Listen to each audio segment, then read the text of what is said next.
Hey, what's up everyone? Morey Croson here, and we have a brand new breakdown for today. It's going to be a comparison video between Tom Brady when he was at Michigan in comparison to Tom Brady at the Bucs. And I recently did a video that is somewhat similar to this, but I just really wanted to go into really the season here and just give a comparison between where his mechanics are now in comparison to where they were when he first was at Michigan. So as always, if you like the information, go ahead and click that thumbs up down below. Subscribe to the channel if you haven't already. And if you have any questions, comments, recommendations, anything like that, go ahead and leave those down in the comments. We'll get to those as soon as we can, and we'll hop in the video right now. All right, so we got Tom Brady here on the right, and then also Tom Brady, older Tom Brady here on the left. Vintage Tom Brady here on the right. And, one of the things that kind of stands out in terms of, and just kind of seeing some of the differences, this one he's throwing a little bit more to the right, to the left. This one he's throwing a little bit more to the right, or like straight ahead-ish. But you can still see that he does a better job of kind of keeping his weight underneath him. This one, it doesn't seem like it's going to rewind as easily, but he does a better job of being able to keep some of his weight underneath him, doesn't reach out as far with his body. And, big thing that it seemed like that he used to do is, when he would come through with that front arm, or come over the top and come through with that front arm, he would kind of, he would still keep that front arm high, but he wouldn't almost keep it across. Now it seems like as he's coming through, he almost wants to keep that front arm across, and then he'll even really extend that arm all the way out and come a little bit across with the arm there as well, right? So you can see how he has like kind of a cross motion that's happening there. I'm going to go and go through a couple of them here. So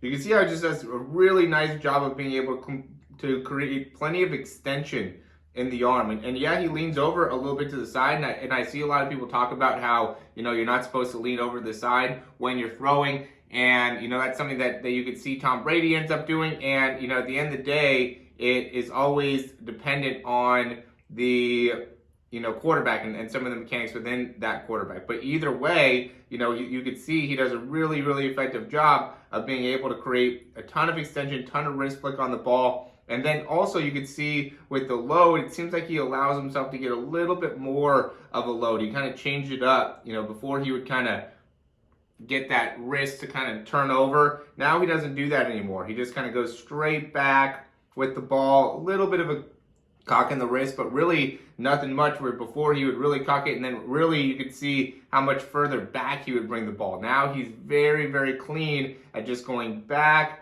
and then driving that elbow through. And I think that's really helped him being able to save his arm. I mean, he talks also about some of the workout regimen stuff that he does, and, putting more of a focus on using resistance bands and things like that rather than utilizing weights, and how that made a big impact on his ability to stay healthy. But, he talked about how at the beginning of his career, he was having a lot more issues with the shoulder. I think some of those were mechanic-wise, bringing that ball really back is something that will definitely put a lot of stress on the shoulder, and then maybe even that load. They might have even decided to change up the load because of that. And either way, he really did have a pretty nice release even beforehand. I know you can't see this great here, but there's a couple videos where you can see that he does a really nice job of creating a lot of extension, right? So even before, you can see how much extension he was able to generate in general, but he was kind of lacking that ability to maintain that front arm in a good position, right? You can see how that front elbow kind of ends up getting tucked all the way through, where now he keeps that front hand nice and high,